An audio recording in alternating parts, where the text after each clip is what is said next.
Hello and welcome to the lecture. इस lecture में जो टॉपिक हम देखने जा रहे हैं वो है ancient history SSC PYQs part 3। Lecture की शुरुआत से पहले हर बार की तरह इस बार भी एक छोटा सा डिस्क्लेमर है हमारे पास जो कि हमें यहाँ समझना बहुत जरूरी है इससे पहले कि हम आगे प्रस्थान करें।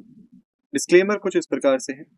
The images, text and other materials used in our presentations are for educational purposes only. We respect the intellectual property rights of the original creators and owners.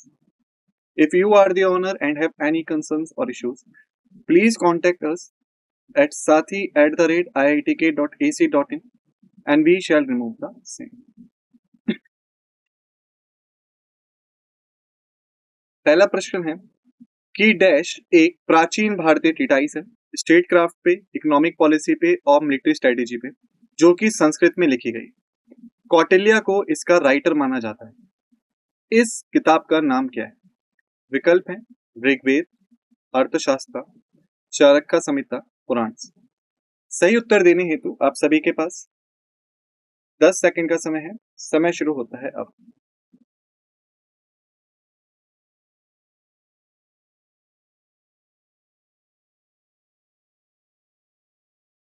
समय समाप्त। सही उत्तर है बी, अर्थशास्त्र। स्पष्टीकरण।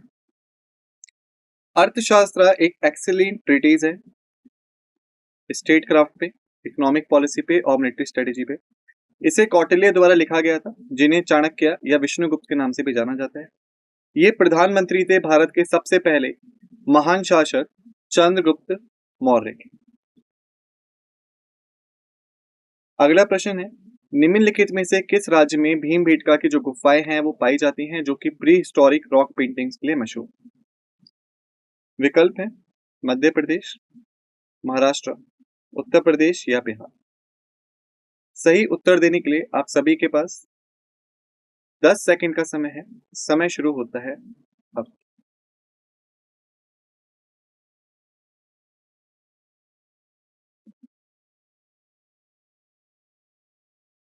समय समाप्त। सही उत्तर है यहाँ पे ए, मध्य प्रदेश। स्पष्टीकरण। भीमबेटका रॉक शेल्टर्स जो कि एक आर्कियोलॉजिकल साइट है मध्य भारत में, जो कि प्री हिस्टोरिक, पैलियोलिथिक और मेसोलिथिक पीरियड्स को कवर करती है और इसके साथ साथ हिस्टोरिक पीरियड की भी कई चीजें यहाँ पे हमें देखने को मिलती है। ये हमें दिखाता है सबसे पहले जो मानव जाति के जो निशान थे भारतीय सब कॉन्टिनेंट में वो, और किस हिसाब से एंशिएंट टाइम्स में स्टोन एज या पाषाण युग की शुरुआत हुई। भीमबेटका की जो रॉक शेल्टर्स हैं ये रायसेन डिस्ट्रिक्ट में पड़ती हैं मध्य प्रदेश में, जो कि लगभग 45 किलोमीटर दूर है दक्षिण पूर्व में भोपाल से, जो कि राज्य की राजधानी। यदि हम बात करें इसके बारे में तो यहाँ पे लिखा हुआ है प्री हिस्टोरिक। तो ये प्री हिस्टोरिक असल में है क्या? तो जब हम बात करते हैं हिस्ट्री की, तो हिस्ट्री को पढ़ने के लिए हमें चाहिए होते हैं हिस्टोरिक एविडेंसेस, यानी चीजें जिससे हम पता कर पाए। क्योंकि इंडस वैली की अगर मैं बात करूं 5,500-6,000 साल पुरानी सिविलाइजेशन है।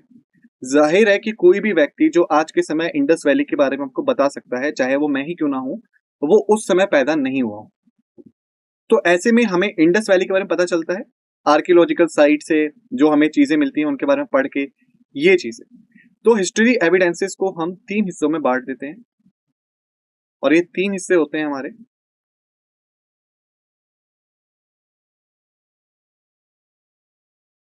प्री हिस्टोरिक, प्रोटो हिस्टोरिक और हिस्टोरिक।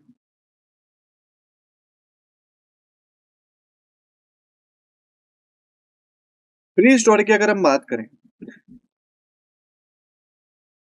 तो जिस हिस्ट्री में हमें नो रिटन एविडेंसेस मिले, यानी वो काल जहां पे लिखावट की शुरुआत नहीं हुई।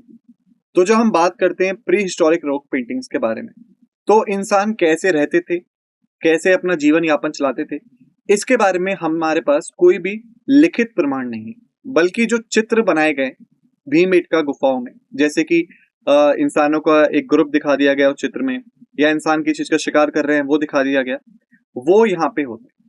तो नो रिटन एविडेंसेस, जिस काल के बारे में हमारे पास कोई भी लिखित प्रमाण नहीं है, वो जाता है हमारा प्री हिस्टोरिक में। प्रोटो हिस्टोरिक की बात करें हम, तो इसमें आता है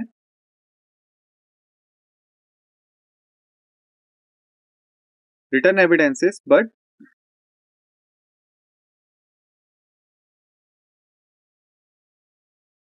अनडेसिफाइड, यानी वो ऐतिहासिक काल जिसके बारे में हमारे पास लिखित में प्रमाण तो है, पर उसमें लिखा क्या है हम ये नहीं पढ़ सकते। जैसे मैं बात करूं आपकी इंडस वैली सिविलाइजेशन के बारे में,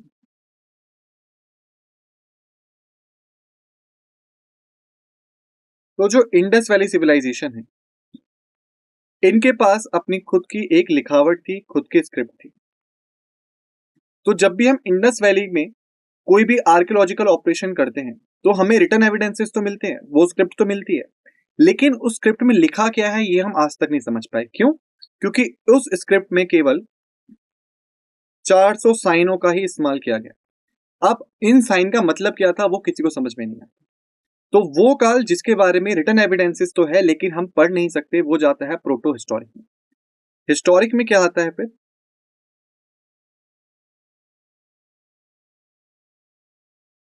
रिटन एविडेंसेस एंड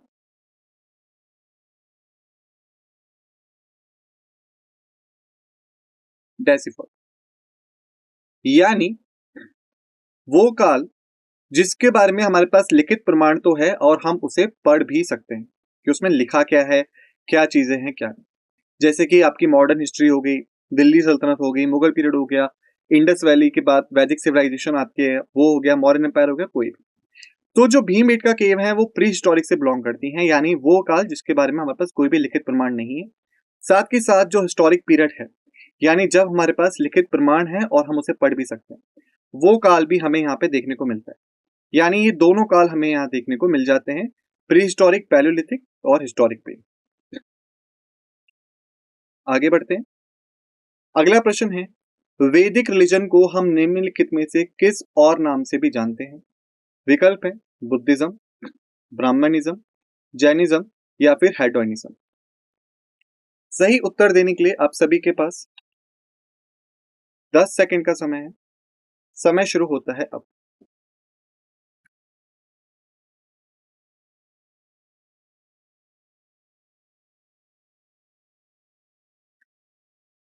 समय समाप्त। सही उत्तर है यहाँ पे बी, ब्राह्मणिज्म। स्पष्टीकरण, जो वैदिक पीरियड का रिलीजन है उसे हम वैदिज्म, प्राचीन हिंदुइज्म या ब्राह्मणिज्म या वैदिक ब्राह्मणिज्म किसी भी नाम से पुकार सकते हैं। ये जो रिलीजन है ये इंडो आर्यंस के द्वारा उत्तरी भारत में शुरू किया गया था, जो कि अर्ली प्रेडेसर माने जाते हैं मॉडर्न हिंदुइज्म के, यानी जो आज के समय का हिंदुइज्म है उसके पूर्वज। इन्हें अपना नाम मिलता है जो पवित्र टेक्स्ट इस समय लिखे गए वेद उसकी वजह से। और वेदिज्म जो है वो भारत में सबसे पुराने धर्म और यहाँ तक कि विश्व में सबसे पुराने धर्मों से एक है। और जो भी यहाँ पे इस काल के दौरान चीजें लिखी गई वो दुनिया की सबसे पुरानी लिखावटों में से एक है। यानी हम बात करें कि हम वेदास की, तो 4 वेदों को लिखा गया था वैदिक काल के दौरान, और वो 4 वेद थे। सबसे पहला वेद ऋग्वेद, फिर आता है हमारा यजुर्वेद, फिर आता है हमारा सामवेद, और फिर आता है हमारा अथर्ववेद। तो जो ऋग्वेद है ये ओल्डेस्ट रिटन डॉक्यूमेंट है पूरे मानव जाति की, और इन्हीं वेदों की वजह से इसे हम वैदिक रिलीजन के नाम से जानते हैं। अगला प्रश्न है, निम्नलिखित में से किस राजा ने टाइटल्स दिए थे, शीर्षक दिए थे, जैसे कि मोवेंडा वेलन, अराइयार और बाकी उन जमींदारों को जो कि अमीर थे, ताकि एक इज्जत उन्हें सौंपी जा सके? विकल्प है त्रावणकोर के राजा ने, चोल के राजा ने, मालाबार के राजा ने या पांड्या के राजा ने। सही उत्तर देने हेतु आप सभी के पास 10 सेकंड का समय है। समय शुरू होता है अब।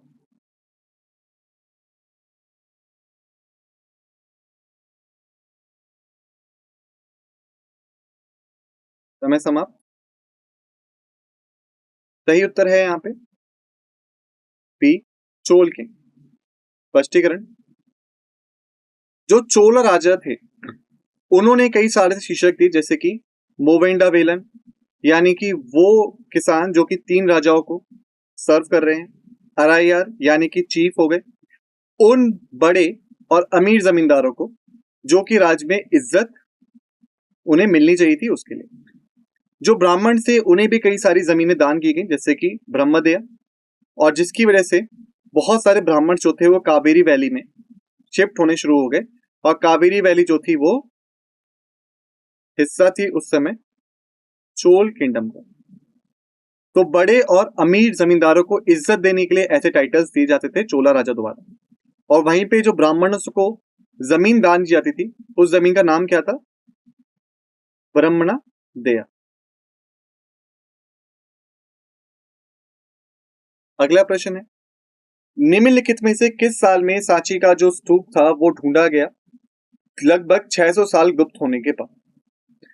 विकल्प है 1816 में, 1818 में, 1814 में, 1820 में। सही उत्तर देने के लिए आप सभी के पास 10 सेकंड का समय है। समय शुरू होता है अब।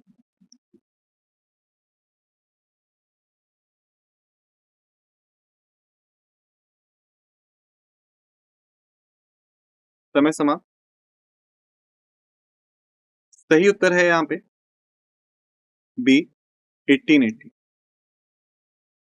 स्पष्टीकरण, सांची को ढूंढा गया था 1818 में, जब उसको लगभग 600 साल के लिए छोड़ दिया गया, या वो 600 साल के लिए लगभग विलुप्त ही हो गया था। और बाद में उसको धीरे धीरे एक आर्कियोलॉजिकल साइट में कन्वर्ट कर दिया गया, जिसे खोजा गया, फिर उसको एक्सकेवेट किया गया, वहां पे खुदाई की गई, और फिर सांची स्तूप को बचा कर रखा गया। जो रिलीजियस स्टैब्लिशमेंट है, धार्मिक जो ये सांची का स्तूप है, इसको मॉडर्न एम्परर अशोक ने बनाया। तो यदि हम बात करें इसकी, तो देखिए जो कलिंग की लड़ाई थी, कलिंग वॉर, इसके बाद जो सम्राट अशोक थे वो मिलते हैं बुद्धिस्ट संत उपागुप्त से, और उसके बाद कन्वर्ट हो जाते हैं बुद्धिज्म, और अशोक ने ही बनाया था आपका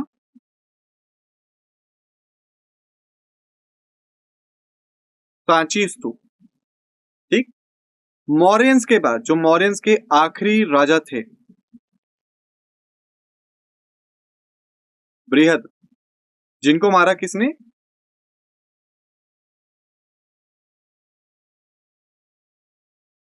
पुष्यमित्रा शुंग ने, जो कि सेनापति थे बृहद्रथ के।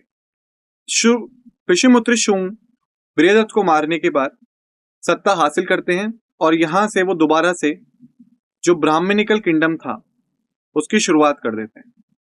ठीक है, क्योंकि जो बृहद्रथ थे वो बुद्धिज्म थे, लेकिन शुंग जो थे वो ब्राह्मणिकल थे, और इसी वजह से जो सांची का स्तूप था, जो कि एक मुख्य बुद्धिस्ट रिलीजियस साइट थी, वो लगभग लगभग गायब हो गई पूरे 600 साल के लिए।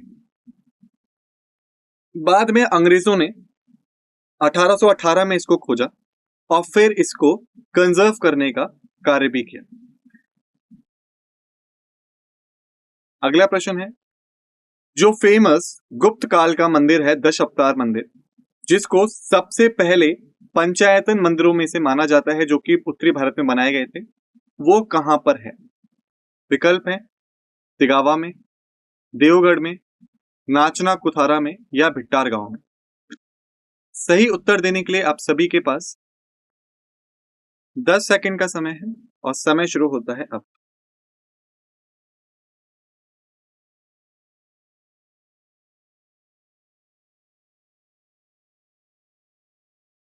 समय समाप्त। सही उत्तर है यहाँ पे बी, देवगढ़ में। स्पष्टीकरण, दश अवतार मंदिर या विष्णु मंदिर, जिसे गुप्त मंदिर के नाम से भी जाना जाता है देवगढ़ में, इसको गुप्त काल के दौरान बनाया गया था। आर्कियोलॉजिस्ट के अनुसार ये भारत में सबसे पहले बनाए गए पंचयात्र मंदिरों में से एक है, जो उत्तर भारत में बनाए गए थे, और ये एक हिंदू मंदिर है। और इसे पंचयातना कहा जाता है क्योंकि जो मुख्य देवी देवता की मूर्ति यहाँ पे रखी गई है उसे लगभग 4 सब्सिडरी श्राइन से कवर किया जाता है।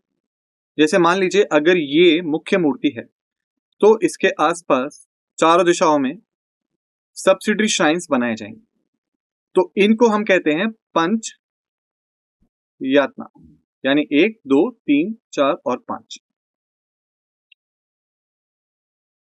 अगला प्रश्न है, निम्नलिखित में से किस प्री हिस्टोरिक साइट हमें प्रोवाइड करती है आर्कियोलॉजिकल एविडेंस कैटल रियरिंग की hoof marks on clay surface के तौर पे? विकल्प है महागढ़, मेहरगढ़, गुफकराल या कोलदी हावा। सही उत्तर देने के लिए आप सभी के पास 10 सेकंड का समय है। समय शुरू होता है अब।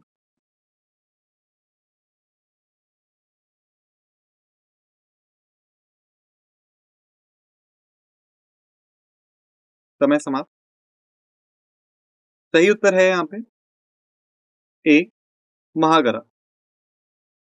स्पष्टीकरण, महागरा सबसे पहली प्री हिस्टोरिक साइट्स में से एक है जहां पे सबसे पहला हमें एविडेंस मिलता है कैटल रियरिंग का हूफ मार्क्स के तौर पे क्ले सरफेसेस के बीच में।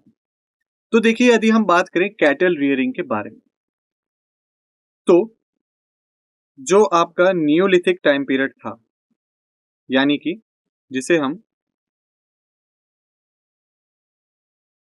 न्यू स्टोन एज के नाम से जानते हैं, इस काल के दौरान मानव ने 2 चीजों की शुरुआत कर दी थी। सबसे पहला खेती-बाड़ी,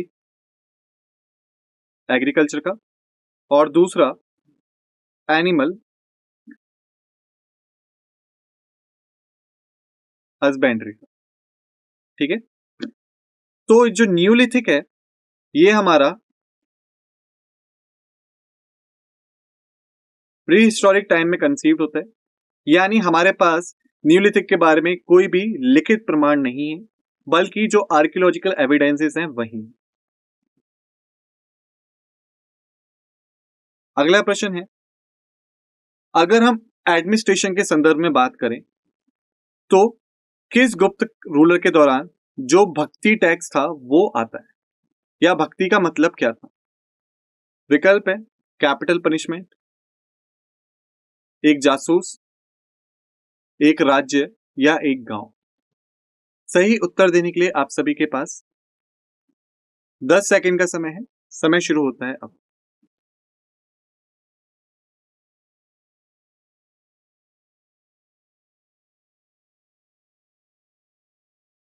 समय समाप्त। सही उत्तर है यहां पे एक प्रांत। स्पष्टीकरण, जो भक्ति या भुक्ति था ये असल में डिवीजन था या यूनिट थी किंगडम की गुप्त राज्य के दौरान। इस टर्म को हम मुख्यतः किसी राज्य को दर्शाने के लिए यूज करते थे। भुक्ति का मतलब है कोई भी एक ऐसा एडमिनिस्ट्रेटिव डिवीजन जो कि तहसील या तालुक से छोटा हो दक्कन और मध्य प्रदेश में, लेकिन नॉर्थ इंडिया में गुप्तास और प्रतिहारास के बीच में ये एक कमिश्नर डिवीजन हुआ करती थी मॉडर्न टाइम्स के अकॉर्डिंग। यानी हम बात करें भक्ति के बारे में, तो भक्ति जो है अगर हम साउथ इंडिया और सेंट्रल इंडिया की बात करें,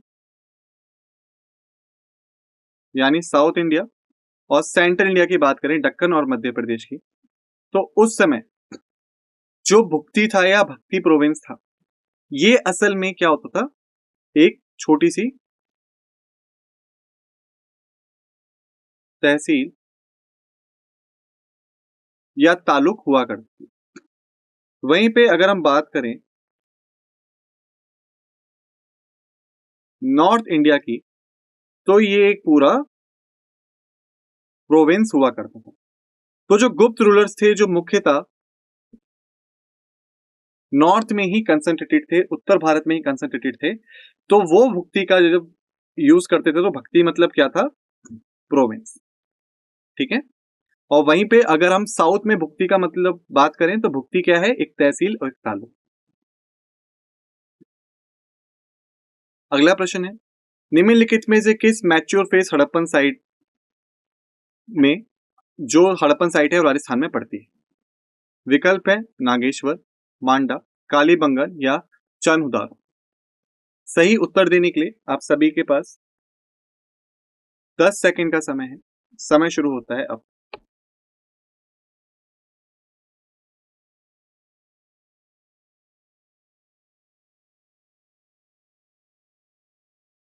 समय समाप्त। सही उत्तर है यहाँ पे सी, कालीबंगन।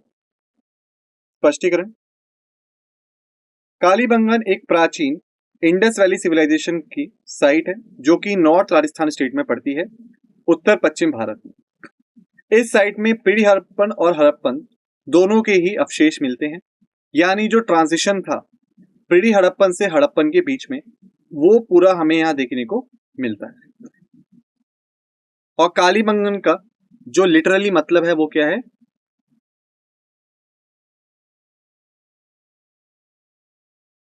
Black bangles. जो इंडस वैली की क्राफ्ट इंडस्ट्री थी,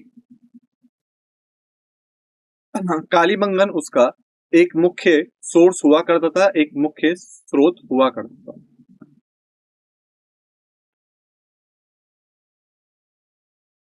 अगला प्रश्न है कि जो गंधार स्कूल ऑफ आर्ट है वो किस आर्ट फॉर्म से बहुत ज्यादा जुड़ा हुआ है यूरोपियन कंट्रीज के मुकाबले?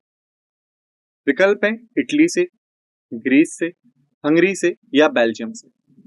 सही उत्तर देने के लिए आप सभी के पास 10 सेकंड का समय है। समय शुरू होता है अब।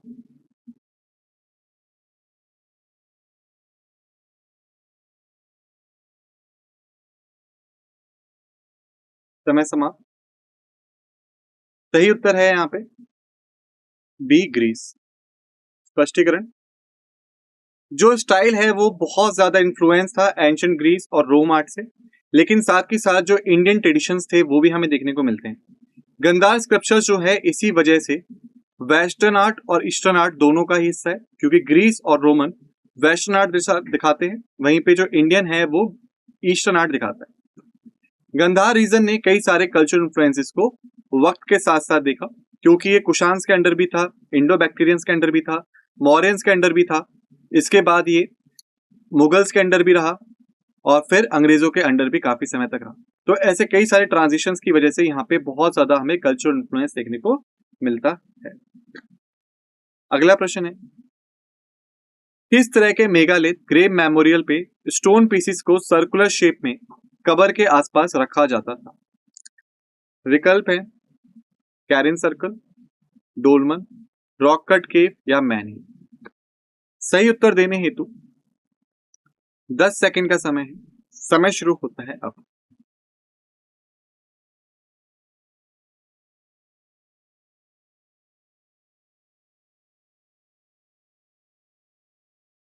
समय समाप्त। सही उत्तर क्या है यहाँ पे? ए, कैरन सर्कल। स्पष्टीकरण, कैरन सर्कल मेगालिथ जो थे ये बड़े बड़े पत्थर के टुकड़े थे जिन्हें की सर्कुलर शेप में कबर के आसपास रखा जाता था।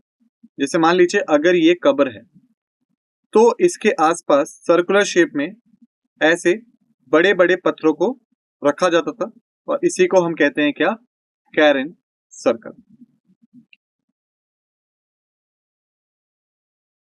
डैश जो है वो एक महत्वपूर्ण पोर्ट सिटी थी प्राचीन भारत की। विकल्प है तमरालीपति, सरस्वती, अच्युचात्रा या चंपा। सही उत्तर देने के लिए 10 सेकंड का समय है। समय शुरू होता है अब।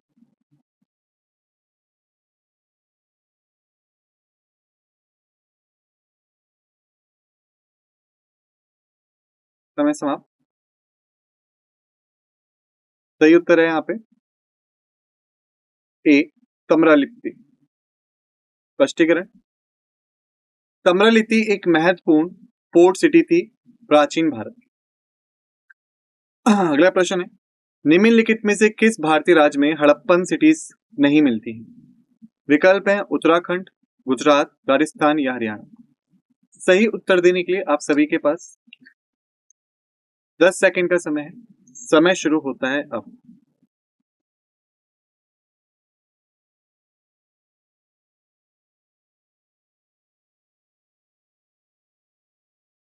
समय समाप्त। सही उत्तर है ए उत्तराखंड। स्पष्टीकरण, हड़प्पन सिटीज जो है वो हमें मिलती हैं गुजरात में, राजस्थान में, हरियाणा में। लगभग 1400 जो इंडस वैली सिविलाइजेशन की साइट्स हैं वो अब तक ढूंढी जा चुकी हैं, जिसमें से 925 भारत में है और 475 पाकिस्तान में। उत्तराखंड जो कि भारतीय राज्य है, इसमें कोई भी हड़प्पन साइट हमें आज तक नहीं मिली। अगला प्रश्न है, निम्नलिखित में से किसको हम शुंग डायनेस्टी का संस्थापक जानते हैं, जिसने की राज्य की स्थापना की थी लास्ट मौर्यन एम्परर को मारने के बाद। विकल्प हैं देवभूति, पुष्यमित्रा, भागभद्र या अग्निमित्र। सही उत्तर देने के लिए आप सभी के पास 10 सेकंड है। समय शुरू होता है।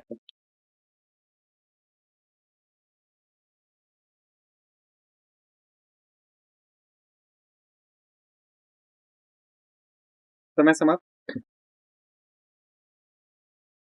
सही उत्तर है बी पुष्यमित्र। स्पष्टीकरण, पुष्यमित्र जो थे वो संस्थापक थे शुंग डायनेस्टी के। इन्होंने राज्य की स्थापना की थी लास्ट मौर्यन रूलर या मौर्यन एम्परर को मारने के बाद, जिनका नाम था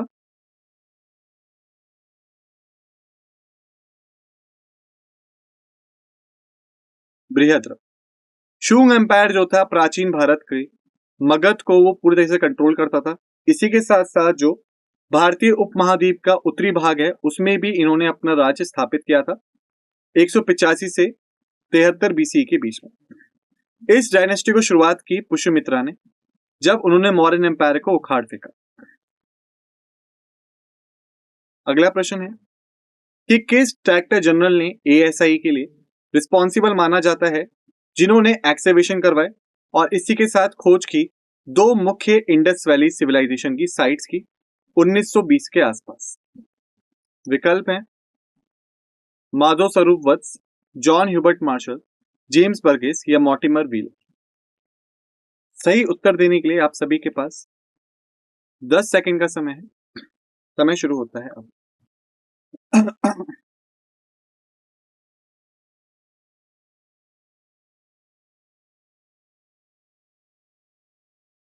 समय समाप्त। सही उत्तर है यहाँ पे बी जॉन ह्यूबर्ट मार्शल। स्पष्टीकरण, जॉन ह्यूबर्ट मार्शल रिस्पॉन्सिबल थे खुदाई के लिए, जिस खुदाई के बाद दो मुख्य शहर मिलते हैं इंडस वैली सिविलाइजेशन के 1920 में। सबसे पहला 1922 में मिलता है हमें हड़प्पा, जिसको खोजा था आरडी बैनर्जी ने, और इसके बाद हमें मिलता है 1924 में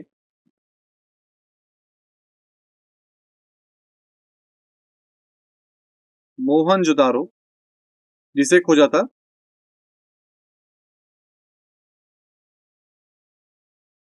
दयाराम सहनी। अगला प्रश्न है, निम्नलिखित में से किस वर्ण को उपनया संस्कारा पढ़ने की परमिशन नहीं थी लेटर वैदिक पीरियड में। विकल्प हैं क्षत्रिय, ब्राह्मण, वैश्य या शूद्र। सही उत्तर देने के लिए 10 सेकंड का समय है। समय शुरू होता है अब।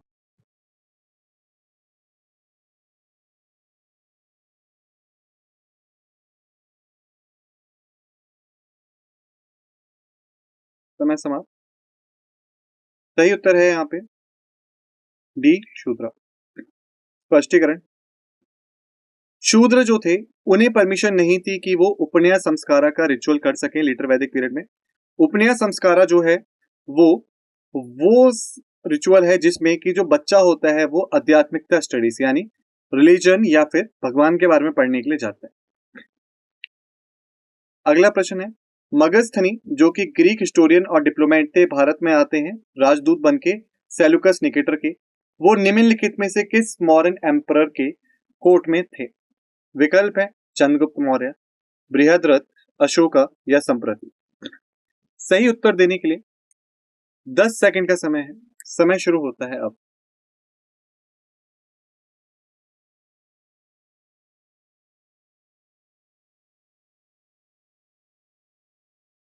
समय समाप्त। सही उत्तर है यहाँ पे चंद्रगुप्त मौर्य। स्पष्टीकरण। मगधस्थनी जो एक ग्रीक हिस्टोरियन और डिप्लोमेट थे, भारत आते हैं सेल्यूकस निकेटर के राजदूत बन के चंद्रगुप्त मौर्य के कोर्ट में। वो असल में सेल्यूकस फर्स्ट जो कि एक ग्रीक राजा थे, उनके राजदूत थे। इन्हें भेजा गया था चंद्रगुप्त मौर्य और सेल्यूकस निकेटर के बाद बीच में स्थापित हुई संधि के बाद में। अगला प्रश्न है, मेघदूत निम्नलिखित में से किस कवि के द्वारा लिखी गई है प्राचीन काल में? कालिदास, व्यास, रवि कीर्ति या हरिसेन। सही उत्तर देने के लिए 10 सेकंड का समय है। समय शुरू होता है अब।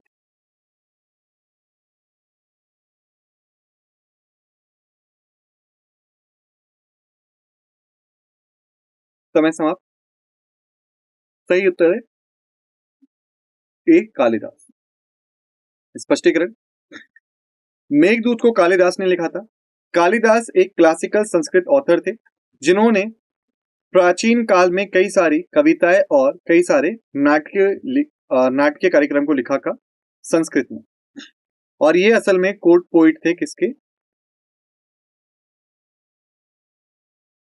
चंद्रगुप्त सेकंड के, जो कि थे एक गुप्त रूलर।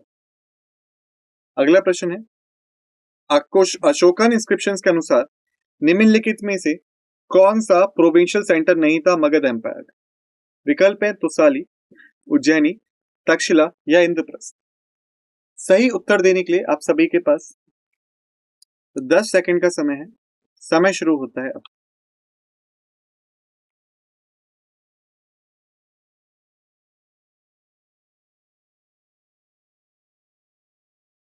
समय समाप्त।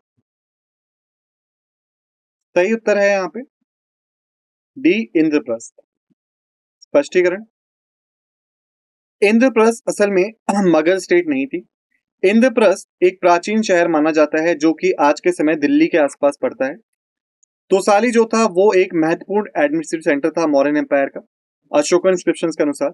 उज्जैनी जो था वो भी मौर्यन एम्पायर का एक बहुत ही बड़ा सिग्निफिकेंट सिटी था वेस्टर्न प्रोविंसेस के लिए, और साथ ही साथ कल्चरल और इकोनॉमिक सेंटर भी था प्राचीन भारत में। मौर्यन एम्पायर में ही तक्षशिला जो था वो भी एक क्रूशियल लर्निंग सेंटर था और प्रोविंशियल कैपिटल थी उत्तर पश्चिमी हिस्से की मौर्यन एम्पायर की, जो कि अपनी तक्षशिला यूनिवर्सिटी के लिए जाना जाता था, जिसमें कि जो बच्चे थे वो बहुत दूर दूर से आते थे प्राचीन काल के दौरान शिक्षा ग्रहण करने के लिए। अगला प्रश्न है, निम्नलिखित में से किस विदेशी यात्री के अनुसार ध्रुवसेन द्वितीय ने हर्ष की असेंबली को अटेंड किया था प्रयाग में, जिसे इलाहाबाद के नाम से हम जानते हैं? विकल्प है फाइन, इत्सिंग, मार्को पोलो या हुएंग त्संग। सही उत्तर देने के लिए 10 सेकंड का समय है। समय शुरू होता है अब।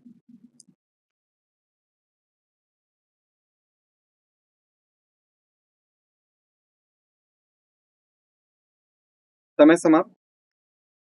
सही उत्तर है यहाँ पे डी ह्यूएन त्संग। स्पष्टीकरण। ह्यूएन त्संग चाइनीज बुद्धिस्ट मॉन्क थे जिन्होंने हर्षवर्धन, कुमार भास्कर वर्मन इन दोनों के राज्य को विजिट किया था। हर्षकोट में जब उन्होंने विजिट की तो उन्होंने किताब लिखी सीयूपी, जिसका मतलब था the world of the west, पश्चिम का देश, या फिर आप ये कह सकते हैं पश्चिम की दुनिया। जब वो चाइना वापस जा रहे थे उस समय पे हर्षवर्धन की ह्यूएन त्संग में कई बार तारीफ करी। इसी के साथ साथ बाकी तो जो राजा थे जिनको ह्यूएन त्संग ने विजिट किया, नरसिंह वर्मन जो कि पल्लव डायनेस्टी से थे, और पुलकेशिन द्वितीय जो कि चालुक्य डायनेस्टी से। ह्यूएन त्संग जो थे वो सेंट्रल एशिया आते हैं अफगानिस्तान से, और इसके बाद उसी रूट से वापस लौट जाते हैं चाइना। ह्यूएन त्संग नालंदा महावीरा में भी रुकते हैं और 9 साल तक वहां पे अध्ययन करते हैं और पढ़ाते हैं। अगला प्रश्न है, बृहद संहिता ट्रीटीज थी निम्नलिखित में से किस विषय के ऊपर? विकल्प है बॉटनी, एस्ट्रोनॉमी, ज्योग्राफी या नेचुरल हिस्ट्री। सही उत्तर देने के लिए 10 सेकंड का समय है। समय शुरू होता है अब।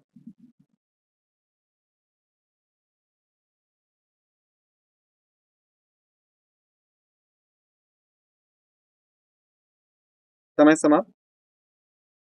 सही उत्तर है यहाँ पे बी एस्ट्रोनॉमी। स्पष्टीकरण।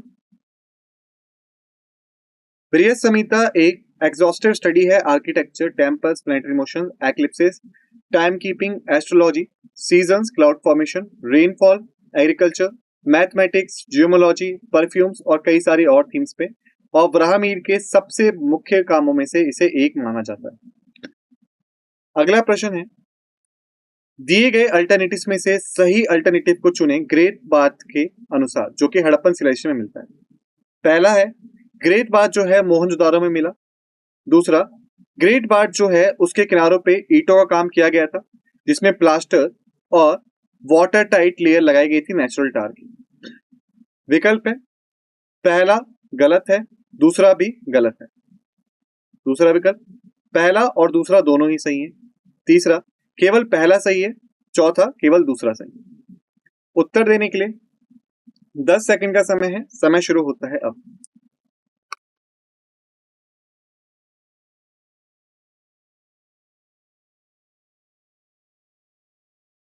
समय समाप्त। सही उत्तर है ए बी, पहला और दूसरा दोनों ही सही है। स्पष्टीकरण। ग्रेट बाथ मोहनजोदारो में मिलता है, जिसे पब्लिक वाटर टैंक के तौर पे भी जाना जाता है प्राचीन काल के। लगभग 12 मीटर तक ये फैला हुआ था, 7 मीटर की चौड़ाई के साथ में, और जो इसकी गहराई है वो 2.4 मीटर्स थी। इसके आसपास दो जगह सीढ़ियां दी गई थी, एक नॉर्थ से और एक साउथ से, जो कि एंट्री देती थी इस स्ट्रक्चर के भीतर। इसी के आसपास कई सारे कमरे बनाए गए थे, जो कि चेंजिंग रूम्स के तौर पे सर्व करते थे। अगला प्रश्न है, निम्नलिखित भगवानों में से किसने लॉर्ड ऑफ द प्लव को चुना लेटर वैदिक पीरियड के दौरान? विकल्प है वरुण, ब्राह्मण, विष्णु या इंद्र। सही उत्तर देने के लिए 10 सेकंड का समय है। समय शुरू होता है अब।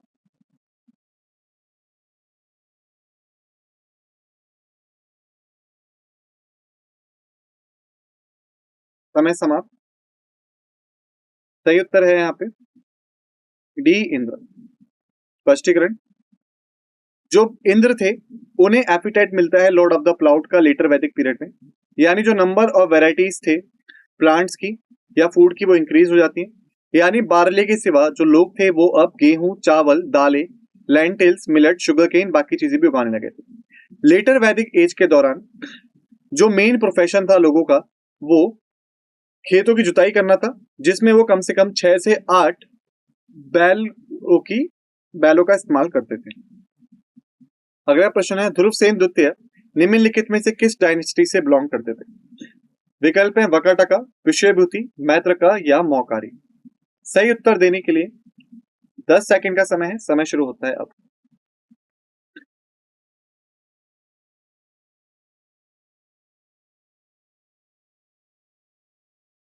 समय समाप्त। सही उत्तर है यहाँ पे सी मैत्रका। स्पष्टीकरण। ध्रुवसेन द्वितीय मैत्रिका डायनेस्टी के रूलर थे, जिन्होंने पश्चिम भारत को रूल किया। मैत्रिका डायनेस्टी को भद्रका ने ढूंढा था। कैपिटल थी वल्लभी थी।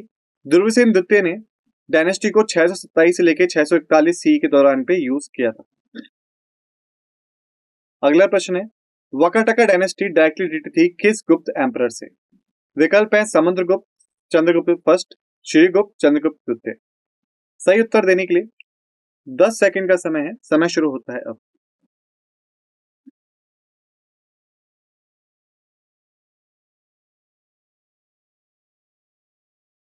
समय समाप्त। सही उत्तर है यहाँ पे चंद्रगुप्त द्वितीय। स्पष्टीकरण। वकाटका डायनेस्टी जो थी वो प्राचीन भारतीय डायनेस्टी से थी, जो कि डेक्कन से ओरिजिनेटेड थी लगभग मध्य 30वीं सदी के दौरान। इसके बाद इन्होंने मालवा और गुजरात के दक्षिण तक अपने राज्य को फैलाया, और तुंगभद्रा नदी तक भी ये फैल गए थे। और चंद्रगुप्त सेकंड की जो बेटी थी उनकी शादी वकाटका डायनेस्टी के राजकुमार से हुई थी, इसलिए डायरेक्टली रिलेटेड है चंद्रगुप्त सेकंड से। इसी के साथ हमने कर लिया इस लेक्चर को समाप्त। आप सभी का धन्यवाद।